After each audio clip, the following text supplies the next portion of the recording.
Aujourd'hui, c'est la paracha Vaïkra, donc la première paracha du Sefer qui s'appelle Vaïkra. Et principalement dans ce chumash, dans ce livre, on va parler de la Kedusha, de la sainteté. On va dire la pureté et l'impureté, j'aime pas tellement ces mots. J'appellerais plutôt la différence entre la lumière, pureté, et l'impureté, l'opacité. Et d'autre part, la notion de korbanot, de sacrifice. Donc on va voir ici qu'on va devoir définir le sens du mot korbanot, le sens du mot donc sacrifice, le sens du mot sacré, kedusha, impureté, touma et pureté tar. On va devoir définir dans notre contexte la signification en hébreu. Poser la question ici essentielle, c'est par rapport au sacrifice. Est-ce que la Torah nous demande ici de faire des sacrifices parce qu'il y a un sens profond, ou alors est-ce que la Torah ne nous permet pas, on va dire, de faire les sacrifices parce que on aurait un comportement à la base païen et ça serait une sorte de concession qu'on ferait au Ham Israël de faire les sacrifices. Et donc derrière ici, la question c'est, est-ce que lorsque le temple sera reconstruit, puisque nous attendons la reconstruction du temple à Jérusalem, est-ce que ça veut dire que les sacrifices vont être renouvelés avec tout le contexte que ça pose? Et surtout ici, l'incompréhension qu'on peut avoir par rapport à ces termes. On va développer ces termes par la suite, mais d'abord on va commencer directement par le texte et par les enseignements du Or HaChaim. Ce qui va nous permettre ici de poser en fait le décor du Sefer justement Vaïkra et des Korbanot. Et on va voir qu'ici, le Or HaChaim dans un premier temps, et les morceaux que j'ai choisis, vont mettre les Korbanot à un niveau plutôt de l'âme et de la personne, plutôt que l'idée qu'on a du sacrifice. Mais ça va nous permettre après d'enchaîner et de pouvoir justement mieux expliquer qu'est-ce que c'est dans la Torah, dans le judaïsme, les sacrifices. Et évidemment, c'est quelque chose de complètement différent de la notion de sacrifice qui existe chez les nations, chez certaines idéologies et religions. Voilà, donc je commence ici le livre Vaïkra. Vaïkra el Moshe, Vaïdaber Hashem elav, Meoel Moed Lemor. Et Hashem appela Moïse, Moshe, et lui dit depuis la tente d'assignation, Daber el Ben Israël, ve'amarta alehem, Adam qui akriv mikem korban, parle aux enfants d'Israël, parle durement aux enfants d'Israël, de telle sorte que tu puisses leur dire, de manière plus gentille, ce qui va suivre. Adam qui akriv mikem korban, l'Hashem, min abehema, min abakar, ou min atson, takrivu et korbanchem.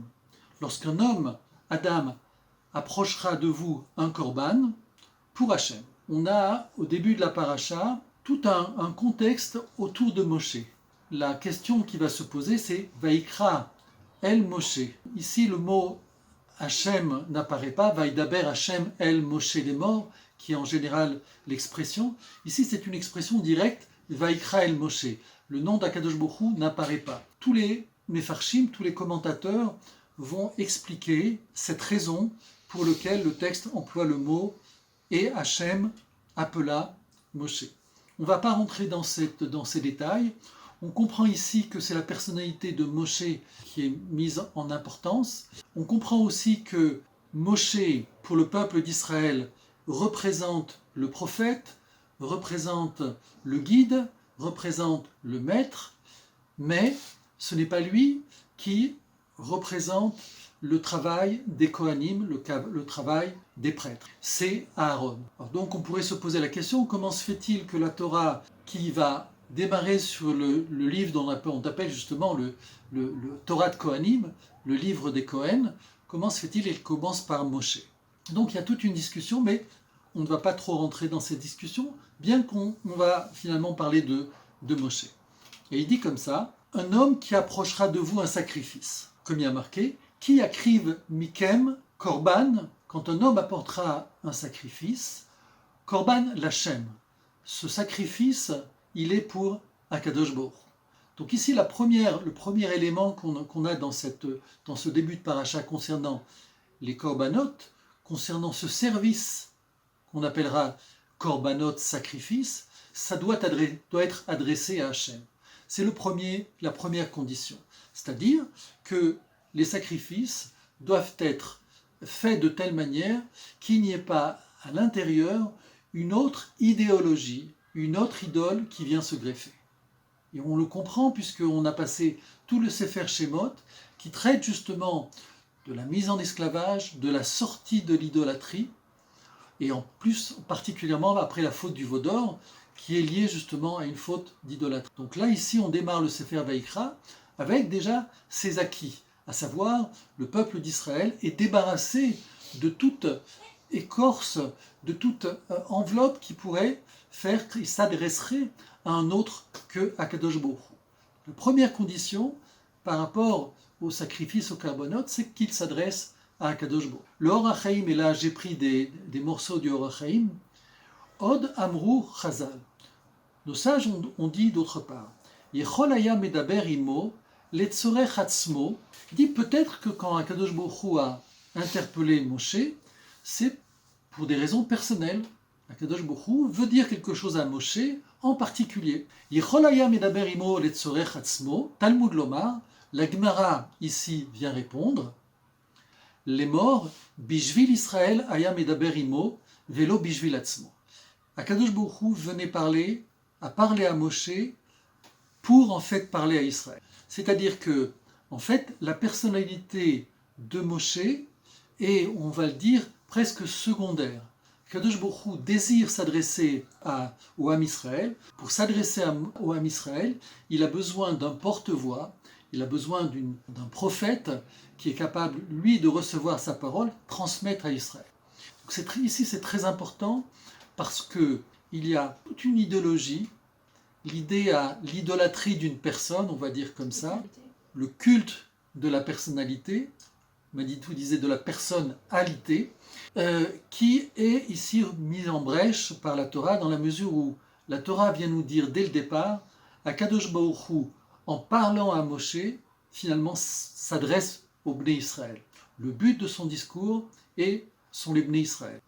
On peut extrapoler en disant que, puisque Israël est aussi appelé à devenir ce qu'on appelle prêtre des nations, Mamlechet Kohanim veGoy Kadosh, un peuple de prêtres et une nation sainte, dont le but sera d'avoir le même rôle que les Kohanim ont auprès d'Israël, les Bnei Israël auront le même rôle vis-à-vis des nations.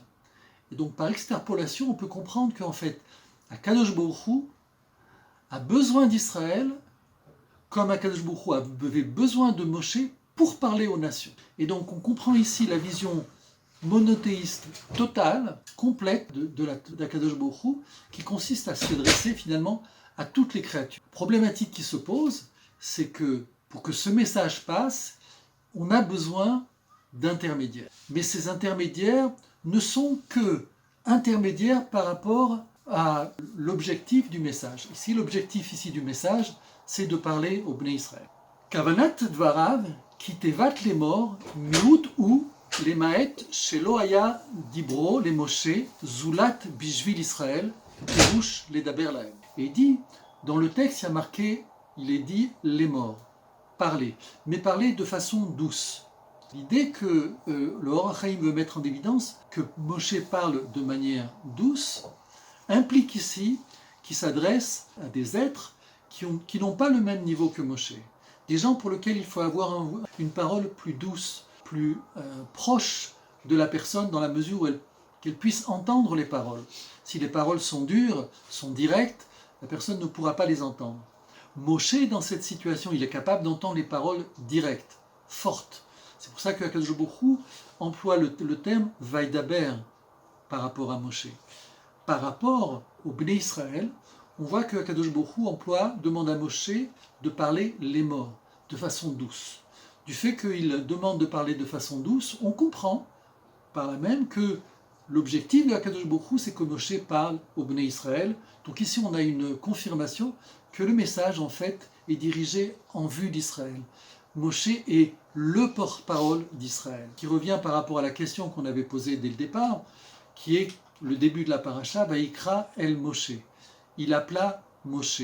Donc ici, on s'attend à ce que finalement la paracha concerne un dialogue entre Moshe, entre Akadosh Baruch Hu et Moshe.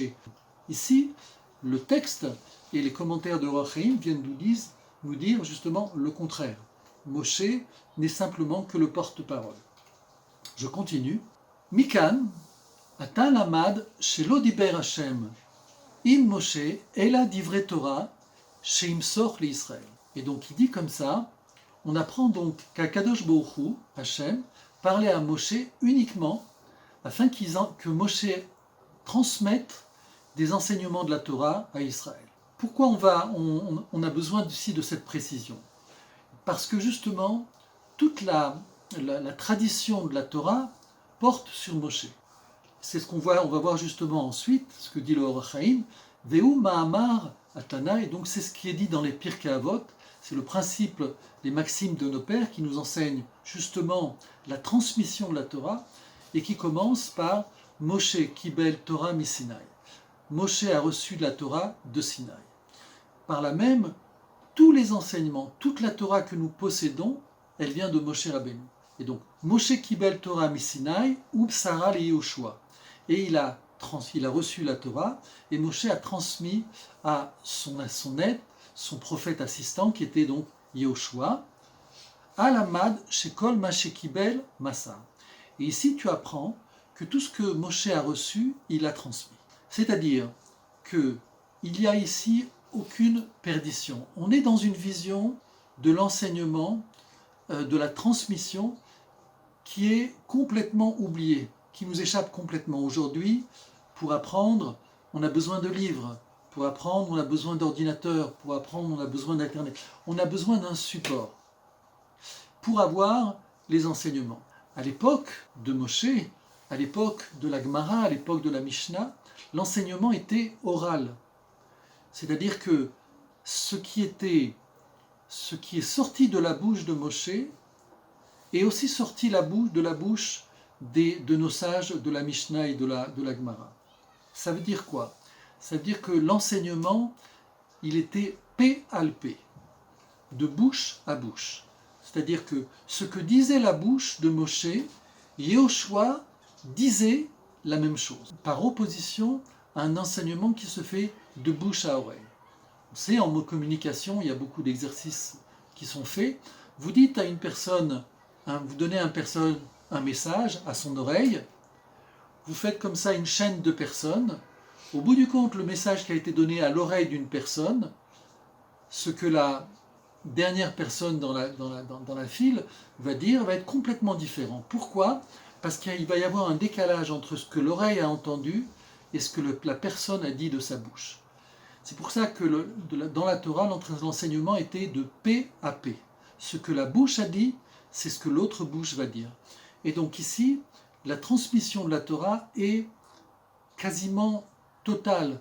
On a exactement la même Torah aujourd'hui, comme il y a 100 ans, comme il y a 200 ans, comme il y a 2000 ans, comme il y a 5000 ans. Il y a d'ailleurs justement des fouilles qui ont été faites ces derniers temps. On a retrouvé certains morceaux de parchemin de la Torah, des prophètes, dont les fameux parchemins de la mer Morte. Et on voit que les textes n'ont pas changé. Donc ici, c'est une perception qui nous échappe, mais à une certaine époque, les gens apprenaient par cœur. Ils savaient exactement, mot à mot, de manière très précise, les enseignements. Ainsi, il n'y a aucun secret de la Torah que Moshe n'ait pas enseigné à Israël. La grandeur de Moshe, ce que Moshe a pu recevoir de la Torah directement du Créateur, eh bien, cette connaissance-là, ce savoir, a été transmis totalement à Israël. C'est une question parce que nous savons, par exemple, qu'il y a certains cas dans la Torah où nous ignorons la raison de cette loi. Par exemple, ce qu'on appelle la loi de la vache rousse, qui fait qu'une personne peut passer d'un état de pureté à impureté. cette chose-là nous échappe complètement.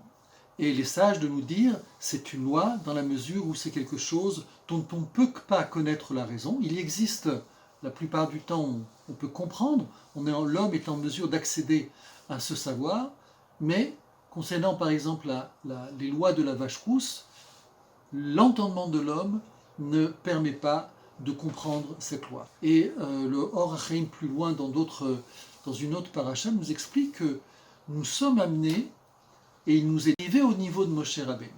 C'est-à-dire que dans les temps proches, futurs proches, on va dire comme ça, nous sommes amenés à découvrir justement tous ces secrets qui ont été perçus, entendus, compris par Moshe Rabbeinu. Je continue. Ubeder remez yikaven al ze aderer, et par allusion, on peut voir que les tzad sheraou sheikriv Hashem et Moshe elav, et on peut voir que le fait que Akadosh Baruch Hu, en appelant Moshe, a rapproché Moshe de lui. Alors ici le mot korban, le mot rapprocher, c'est le mot korban lekarev. On va rentrer ici dans le détail du mot sacrifice. Le terme de sacrifice en hébreu se dit korban. Et en fait, il a un sens de rapprocher. La traduction, c'est rapprocher. Et donc, ici, le Or HaChaim met en évidence que Akadosh Baruch Hu, en parlant à Moshe, a rapproché Moshe de lui. Et c'est ce que dit ici le Or HaChaim, chez les tzad, chez Raoul, chez Akadosh Baruch Hu, Hashem, Ikriv et Moshe elav, l'a rapproché, Vaikra lo, et il l'a appelé Mitoch Kulam ve'asa yakar gedula le Moshe. Et il dit, le fait qu'il est marqué dans le texte Vaikra el Moshe, Akadosh Baruch Hu a appelé à Moshe, donc il a rapproché de lui, et il y a donné évidemment une importance. C'est-à-dire, comme le texte ici utilise le rapport entre Akadosh Baruch Hu et Moshe, le fait de l'appeler, c'est en fait le fait de le rapprocher. Ici, la Torah et le Or HaChaim va désigner la notion de korban, la notion de sacrifice comme une notion de rapprochement. En fait, fondamentalement, c'est l'idée de ce qu'on appelle en français, mais qui n'a pas le même sens en hébreu, c'est l'idée de sacrifice, c'est l'idée de rapprochement. Et par déduction, excusez-moi, et les Amar, Adam qui akriv kolkar akrava la shrina, enze elamikem. Et il dit comme ça, un homme qui s'approche proche de la Shekhinah d'Akadosh Baruch Hu, vous vous rappelez dans le texte, il y a marqué Adam qui akriv, un homme qui rapprochera. Ici, ce que le Or HaChaim explique, un homme qui rapprochera quoi? C'est lui qui se rapprochera de la relation avec Akadosh Baruch Hu. Enze elamikem.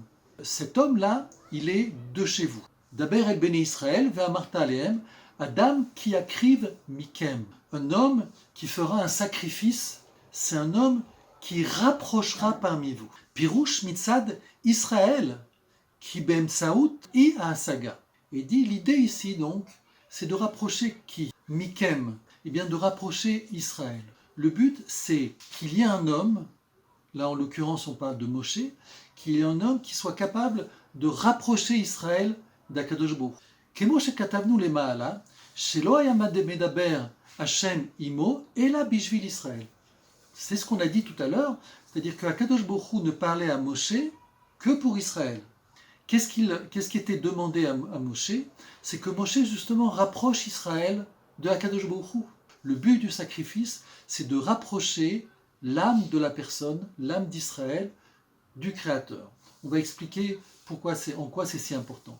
Tseulmad, les 38 shana, shayu Israël nezufim nirchachek me'alav akavod, velo diber ito Elohim. Pendant 38 ans, où Israël était blâmé, repoussé par Akadosh Baruch Hu, eh bien, la présence d'Hachem s'est aussi éloignée de Moshe Rabbeinu. Nous savons que Moshe était dans la tente d'assignation et on a l'habitude de penser que Akadosh Baruch Hu conversé pendant toutes ces années, donc pendant tous les 40 ans où Israël était dans le désert, avec Moshe Rabbeinu, eh bien Akadosh Baruch Hu parlait à Moshe. Ici, le Or HaChaim vient nous dire le contraire, à savoir que pendant 38 ans, pendant lequel il y a eu des conflits, des rébellions de la part d'Israël, eh bien Akadosh Baruch Hu, vis-à-vis de Moshe, a pris aussi du recul. Le but de Akadosh Baruch Hu, bien sûr qu'il aurait pu avoir ce contact en permanence avec Moshe,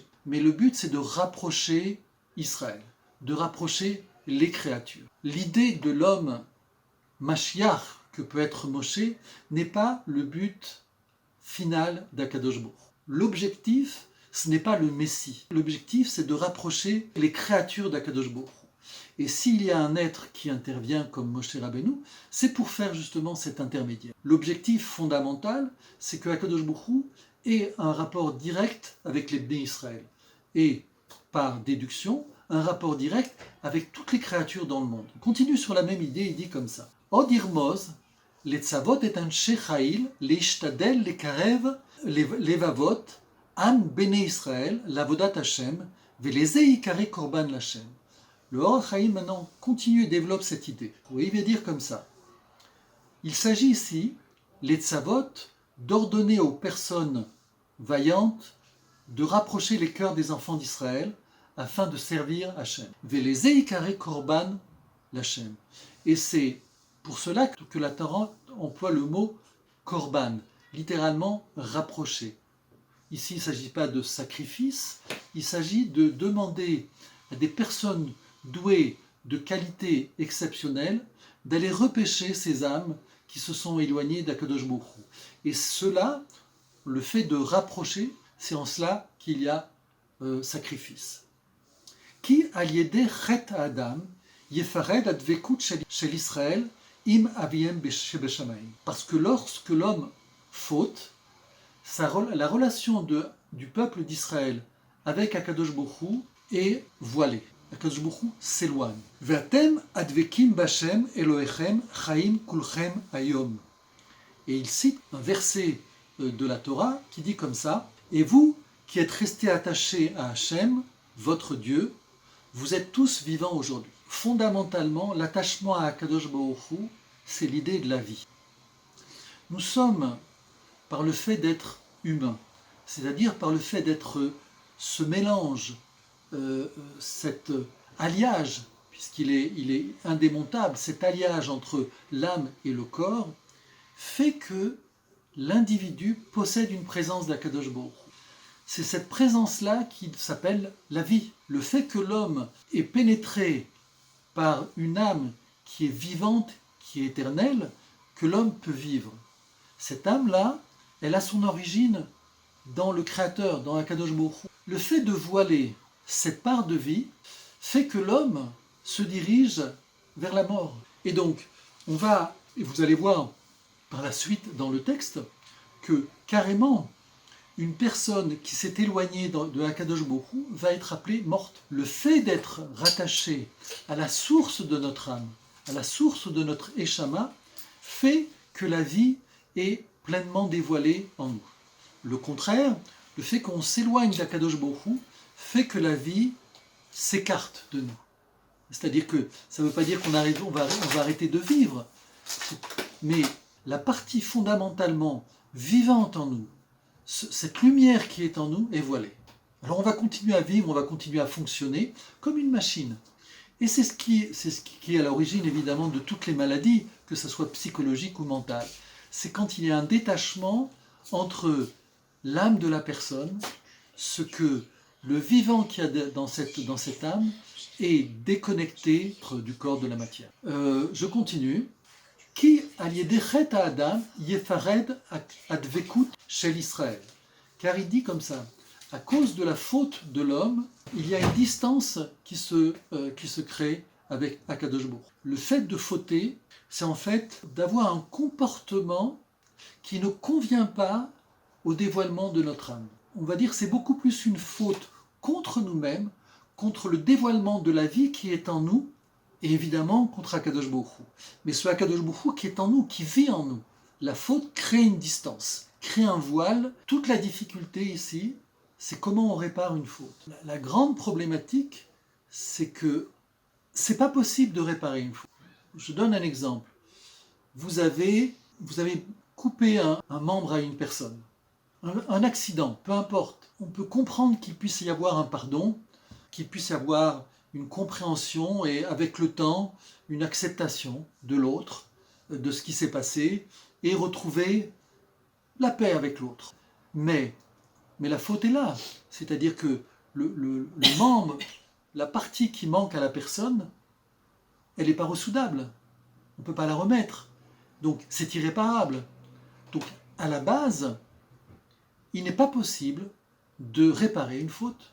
Et donc ici, on est dans un monde d'une tragédie. C'est-à-dire que ça voudrait dire que chaque fois que l'homme ne se comporte pas bien, eh bien, c'est irrémédiable. C'est la voie vers les enfers. C'est aucune porte de sortie. C'est la condamnation la plus totale. Or, la Torah, justement, ça serait impensable. La preuve, puisqu'on a vu justement dans le Sefer Shemot qu'il y a eu la faute du Vaudor. Que cette faute du Vaudor a été pardonnée par Akadosh Baruch Hu, et c'est pour ça que les Bnei Israël, que nous célébrons Yom Kippour.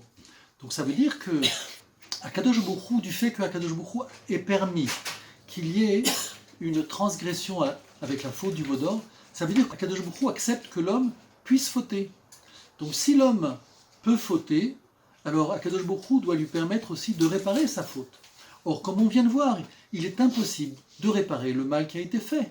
On peut admettre qu'il y a une forme de compréhension, d'amour qui se recrée, mais l'objet du mal est fait.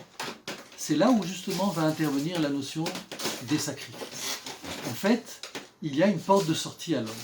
Il y a un espoir fondamental, total, d'échapper à cette forme de malédiction qui fait qu'on puisse pardonner en fait une faute. Ve'adon baruchu yakpid kiviechol ala davar ve'idva le'akrev otam elav. Et donc Akadosh Baruch Hu justement a fait en sorte qu'il y ait un moyen à chaque homme, chaque situation, que l'homme ait la possibilité de retrouver ce lien avec lui, ce lien avec la vie, ce lien avec cette neshama. Ve'tziva et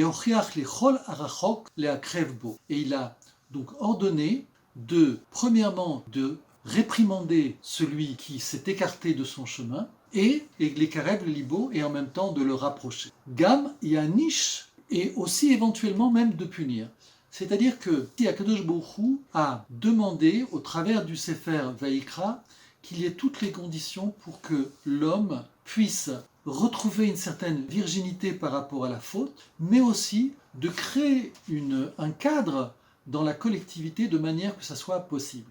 Ça veut dire, comme on a vu, de la même manière que Moshe, qui lui avait accès direct avec Akadosh Baruch Hu, eh bien il a été donné comme finalement commandement de rapprocher le cœur des Bnei Israël. La fonction de Moshe n'était pas une fonction par rapport à sa grandeur, mais sa grandeur, elle était par rapport à Israël, par le fait qu'il rapprochait Israël d'Akadosh Baruch Hu. Il en va de même par rapport à toutes les personnes de la société. Chacun à son niveau, chacun par rapport à ses moyens, il lui est demandé d'aider celui qui est tombé plus bas que lui, celui qui s'est éloigné et qui est empreint de désespoir, parce qu'il constate que sa faute est lourde, sa déviation est lourde, il ne sait plus comment revenir à lui-même, comment faire revenir son âme à sa pureté originelle, à sa transparence, sa lumière originelle. Et bien ici, Akadosh Baruch Hu, au travers de la notion de korban, de l'Ekarev, il va décliner toutes les personnes dans la collectivité qui vont être capables de faire ce travail. Et on va voir que le mérite de ces personnes, de chacun de nous, quel que soit le niveau à laquelle on se trouve, même la petite chose qui peut être opérée pour approcher une personne, a une valeur extraordinaire. Et donc je continue avec le Ror Chaim, dit comme ça. Vezelechaot, asher tziva Hashem, leatril migdushav, vegdil sachar amezake.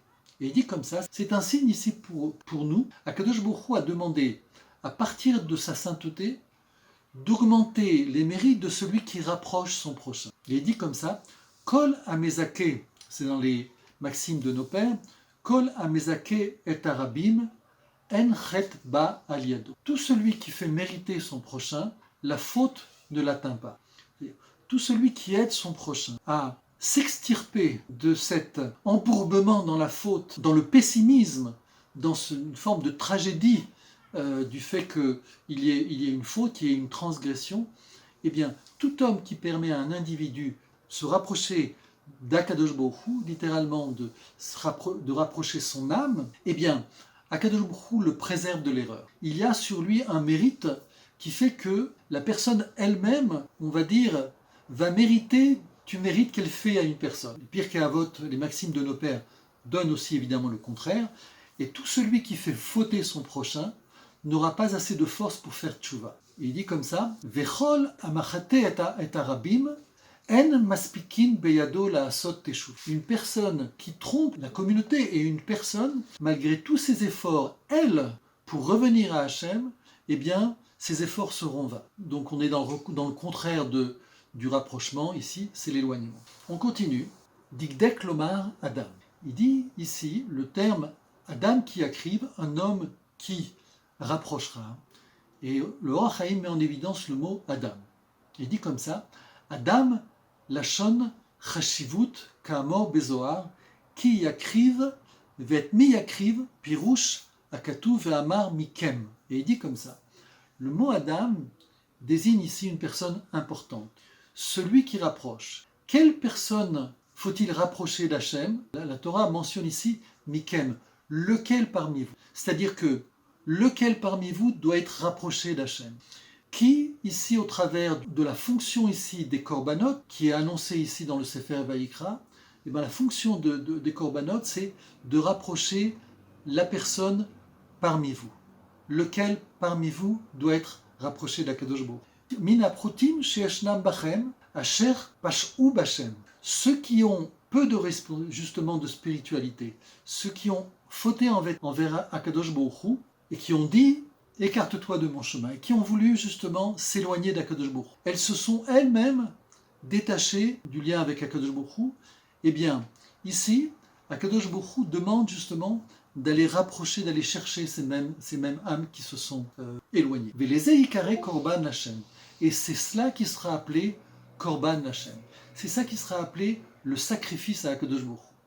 On revient encore sur la même idée, je crois que maintenant c'est clair, c'est l'idée de rapprocher la personne qui s'est éloignée. On n'est pas ici dans un sacrifice qu'on va développer d'un animal qu'on va lui prendre sa vie pour servir un bien personnel qui fait que grâce à ce sacrifice, je vais pouvoir recevoir des mérites que je n'ai pas sans avoir fait ce sacrifice. On n'est pas du tout dans cette approche.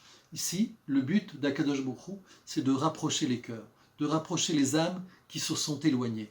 Vous pouvez vous éloigner, vous pouvez fauter. C'est pas ce que Akadosh Baruch Hu nous demande.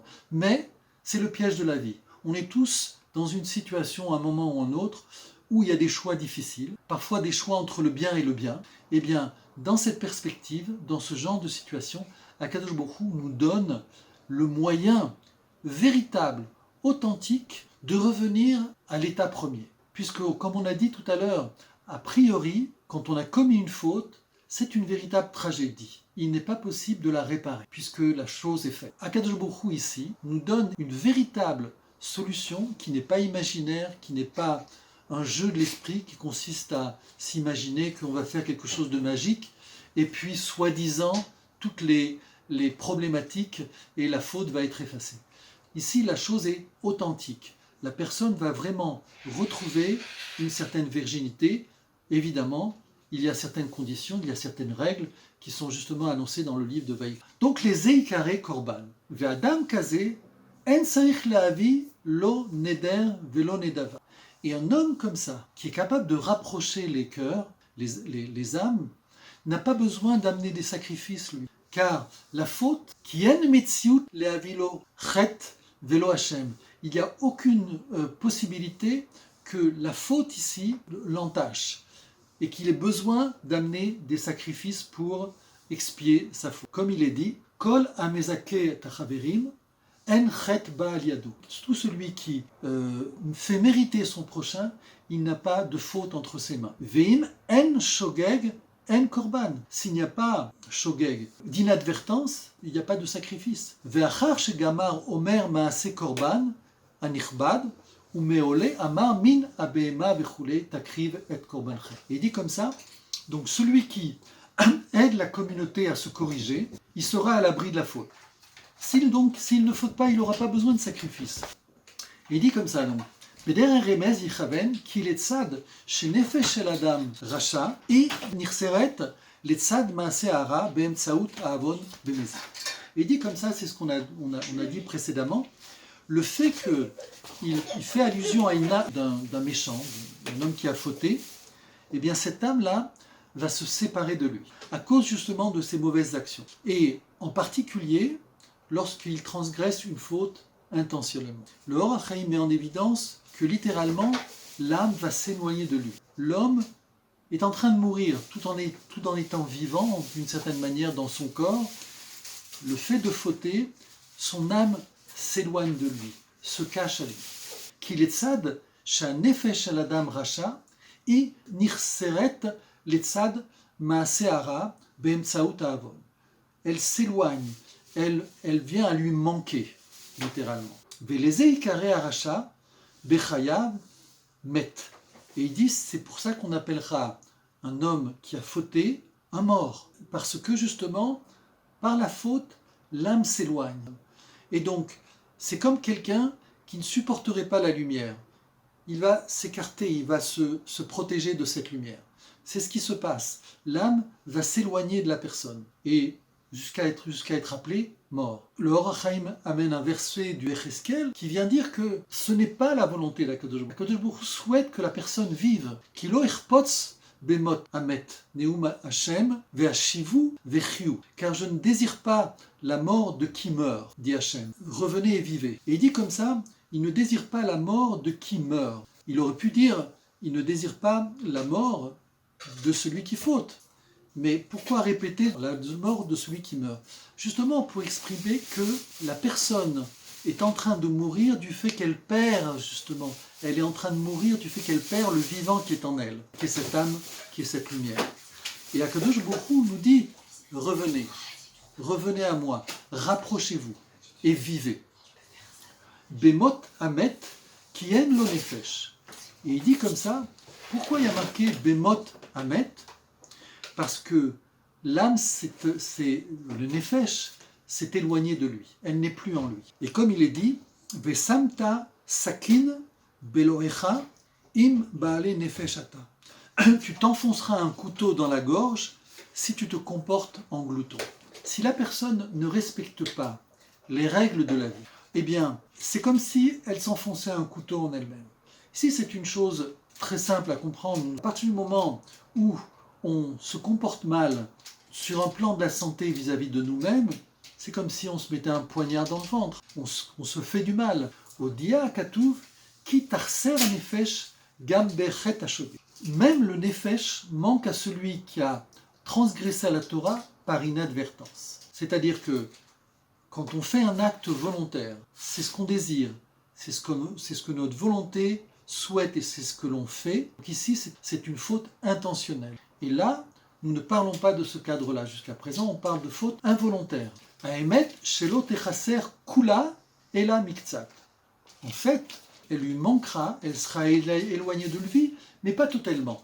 Ce qui fait que l'homme continuera dans son quotidien à vivre, mais la lumière qui est en lui, le vivant qui est en lui sera réduit à pratiquement zéro. C'est un robot. Vetseulmad michasor kaze ou asher amar Hashem ki yavi korban ou beze tikarev anefesh les shoresh veyair ora kevatrila. Et il dit comme ça, justement, pour combler ce manque, pour combler cet éloignement de l'âme, Hashem a ordonné le korban pour rapprocher donc l'âme de sa racine, de sa source, l'âme qui s'était éloignée par la faute, de manière qu'elle illumine la personne à nouveau. Mais on a ici une difficulté. La difficulté, c'est qu'on parle d'une faute faite par inadvertance, pas volontaire. Pour les fautes volontaires, eh bien, c'est Yom Kippour qui va permettre ce retour, cet éloignement de l'âme et son retour à sa source première. Aval, bemezid, titchaser kula, velo yoil takanat korban. Pour une personne qui a fauté intentionnellement, le korban n'aura pas de pouvoir. Et il dit comme ça, donc, aval bemezid, shetarser kula, lo yoil takanat korban. Le fait d'amener un korban ne pourra pas marcher. Ki en nefesh bemetziut. Car l'âme s'est tellement éloignée de lui qu'il ne peut pas la recoller. Il y a eu un accident, une personne s'est tranché un morceau du doigt par exemple, eh bien 10 minutes après, une demi-heure après, il va à l'hôpital, les médecins peuvent recoller le morceau et rétablir la partie qui a été découpée, arrachée, et puis la personne retrouve ses moyens et sa main, etc. Mais ça c'est fait quand la partie qui manque est proche, est attachée. Donc cet attachement-là est quelque chose qui est possible au niveau d'une faute qui est faite par inadvertance. Quand il y a une faute qui est faite par inadvertance, l'âme s'est éloignée, mais elle est malgré tout rattachée à la personne.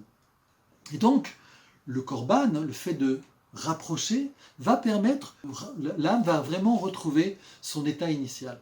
Mais lorsqu'il y a une faute volontaire, l'âme s'est tellement éloignée qu'il n'est plus possible.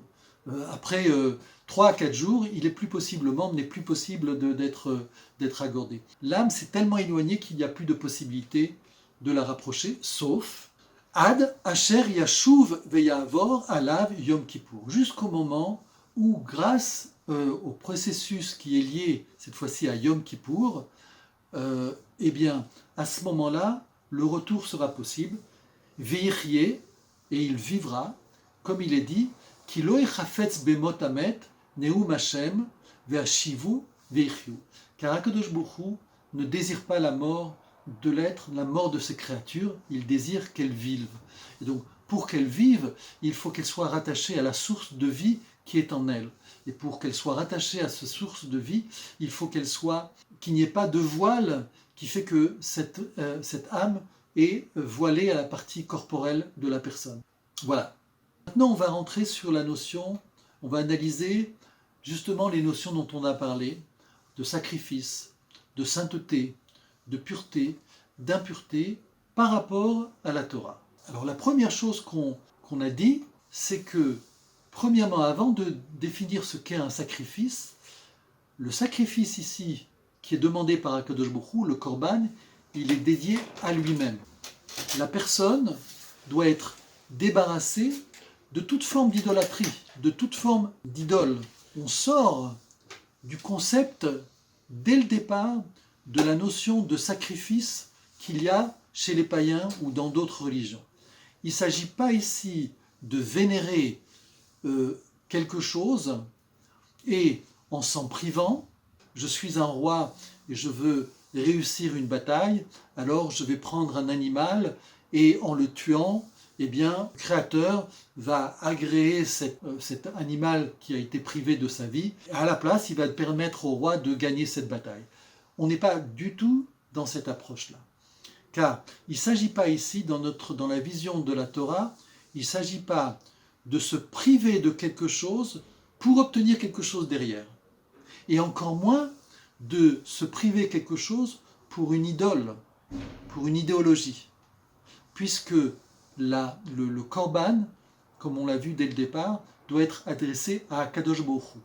Donc, toutes les formules de sacrifice qui est notre référence au niveau de certaines idéologies, au niveau de certaines religions, n'ont pas du tout ici la place par rapport dans la Torah. Premièrement, quand il y a la notion de korban, quand il y a la notion de sacrifice, il y a 2 types d'approches. Le premier, c'est ce qu'on appelle le korban, mais en vue d'un tikkun, en vue d'une réparation. Et il y a aussi le korban en vue de la kapara, de l'expiation. Le premier korban, celui qui est fait en vue d'une réparation, c'est avant la faute du veau d'or, il y avait tout un travail pour réparer le monde. Ça, c'est l'objectif des corbanotes, c'est l'objectif du temple. La fonction première du temple de Jérusalem n'est pas de permettre à la personne de retrouver une certaine virginité dans son âme. Bien sûr, on va voir que c'est fondamental, parce que la collectivité est faite d'hommes, et si ces hommes ne sont pas prêts pour servir la collectivité ne peut pas fonctionner. L'objectif du temple, l'objectif du Beth Amikdash, c'est de réparer les fissures, les faiblesses, les manques qu'il y a dans ce monde. Littéralement, d'opérer que l'équilibre naturel qui se passe dans le monde, mais au moyen de souffrances. Les tremblements de terre, les guerres, les souffrances, tout ce que l'homme endurcit parce qu'il a transgressé les lois de ce monde et qui fait que la nature se retourne contre lui, comme on le voit au niveau de tout ce qui est écologique. On voit qu'à partir du moment où l'homme, ce n'est pas une question d'obéissance ou de punition, c'est qu'à partir du moment où l'homme ne respecte pas les règles, les lois de ce monde, eh bien ces règles se retournent contre lui. Le rôle du temple, ce petit endroit qui sera à Jérusalem, ce sera justement de se substituer à tous ces malheurs qui viennent réparer le monde de manière naturelle. Eh bien, le travail du temple sera justement de ne plus avoir ces souffrances, ces guerres, pour pouvoir rétablir l'équilibre.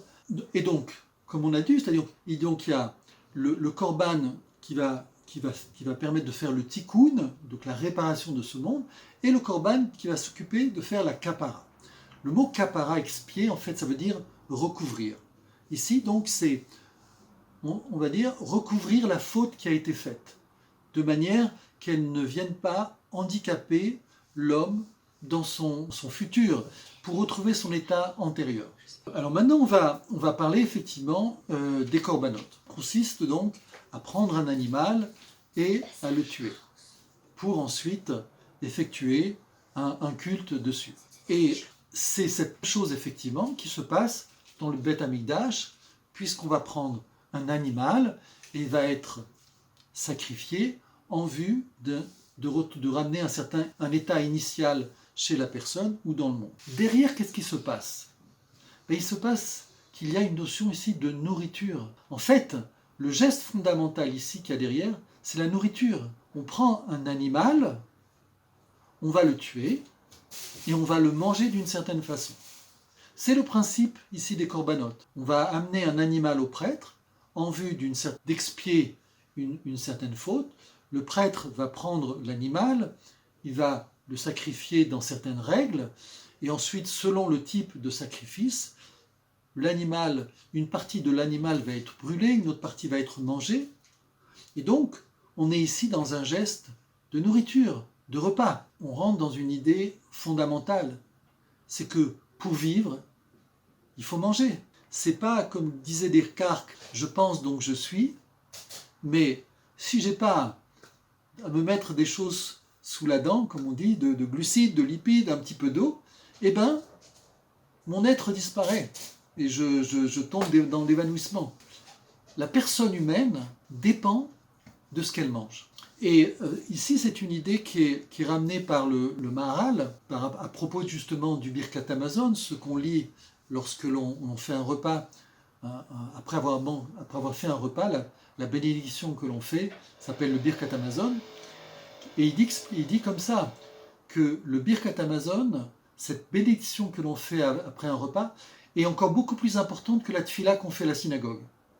C'est-à-dire la prière que l'on va faire dans une synagogue, debout devant un Kadosh Baruch Hu, eh bien, le geste de manger et de remercier ce dont on a mangé est encore beaucoup plus élevé, parce que, effectivement, au travers de la nourriture, il y a la notion de sacrifice. C'est-à-dire que le fait de manger implique que je vais prendre un élément dans le monde que je vais digérer. Ça peut être un animal, ça peut être un végétal, peu importe, ça va être une vie que je vais intégrer en moi pour vivre. C'est le processus de la vie, c'est le processus de l'être. Le fait de manger, c'est ça le sacrifice.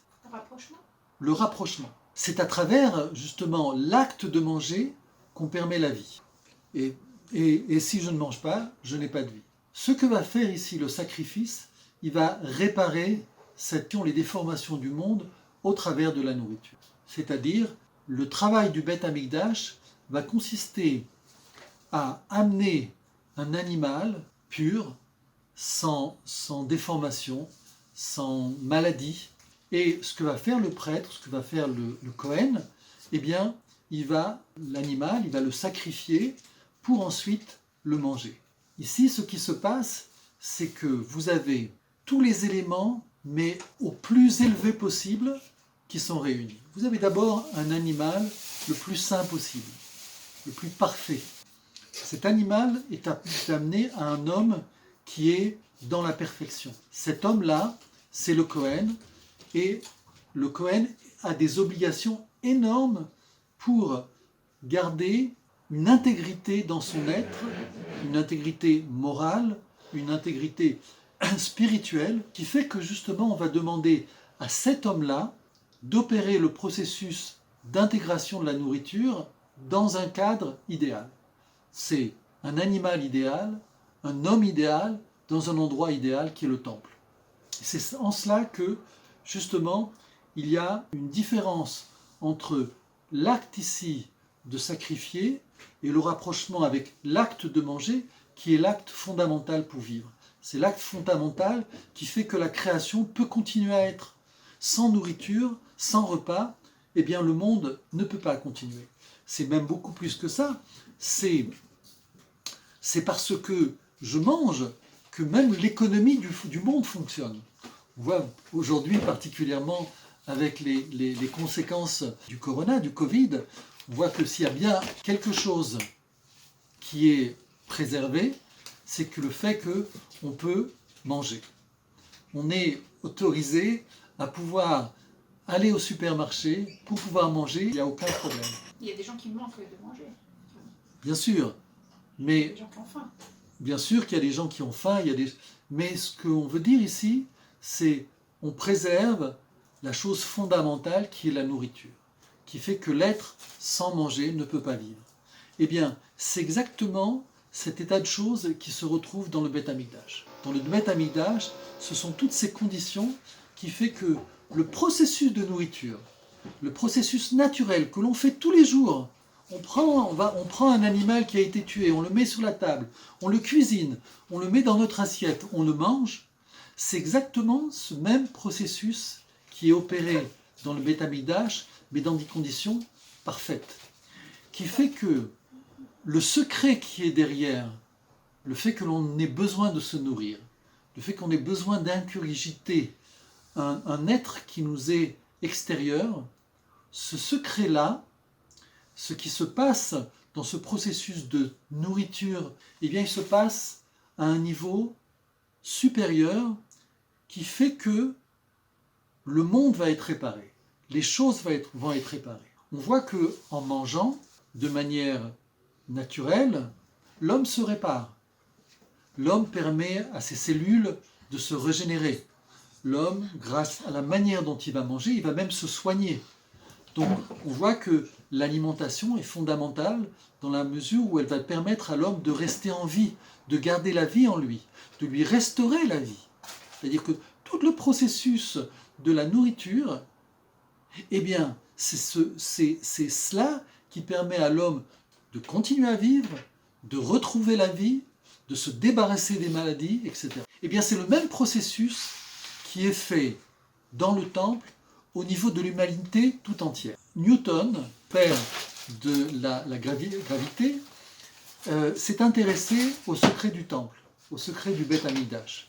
Et il a fait des recherches, et d'ailleurs le résultat de ces recherches ont été analysés à l'université de Bar-Ilan, ici pas loin de Jérusalem et de Tel Aviv. L'idée principale, les conclusions de Newton sont que les dimensions du Beth Amikdash, les dimensions du temple de Jérusalem, sont les dimensions du monde de manière réduite, dans un microcosme.